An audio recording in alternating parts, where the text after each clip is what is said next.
السلام علیکم بچوں، یہ ہماری نیشنل بک فاؤنڈیشن کی کتاب ہے اسلامیات برائے جماعت اول۔ اس کا صفحہ نمبر 1 ہے قرآن مجید و حدیث نبوی۔ اس کا حصہ اول ہے ناظرہ قرآن مجید۔ یہ سبق آج ہم پڑھیں گے۔ اب ہم شروع کرتے ہیں اپنا سبق ہمارا حروف تہجی کی مشق کرنی ہے ہم نے۔ اس مشق کو کرنے سے پہلے میں آپ کو بچوں بتاؤں کہ یہ قرآن پاک کا سبق ہے۔ قرآن پاک اللہ تعالیٰ کا کلام ہے۔ اللہ تعالیٰ نے نبی اور رسول بھیجے انسانوں کی رہنمائی کے لیے اور ان پر کتابیں نازل کیں۔ قرآن مجید جو ہے وہ رسول پاک صلی اللہ علیہ وآلہ وسلم پر نازل ہوا۔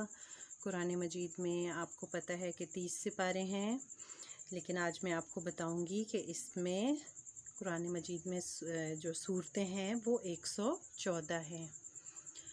اب ہم اپنے سبق کی طرف آتے ہیں، سبق کی مشق کرتے ہیں۔ غور سے سنیں اور جس طرح میں اب لفظ ادا کر رہی ہوں آپ اسی طرح سن کر پریکٹس کریں اور آپ کو بھی لفظ اسی طرح ادا کرنے آ جائیں گے۔ چلیں پڑھیں میرے ساتھ۔ بسم اللہ الرحمن الرحیم۔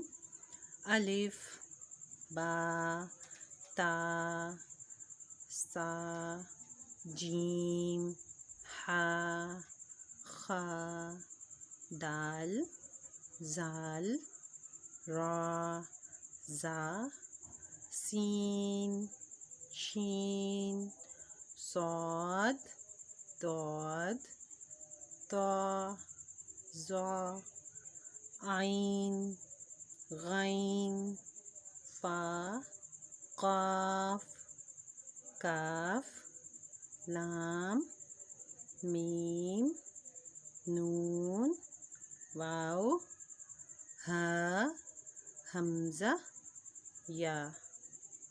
پیارے بچوں، سبق کو بار بار سنیں اور ساتھ ساتھ پڑھنے کی مشق کریں۔ آپ کو لفظ اسی طرح ادا کرنے آ جائیں گے۔ آج کا سبق ہمارا اتنا ہی۔ آئندہ سبق تک کے لیے اللہ حافظ۔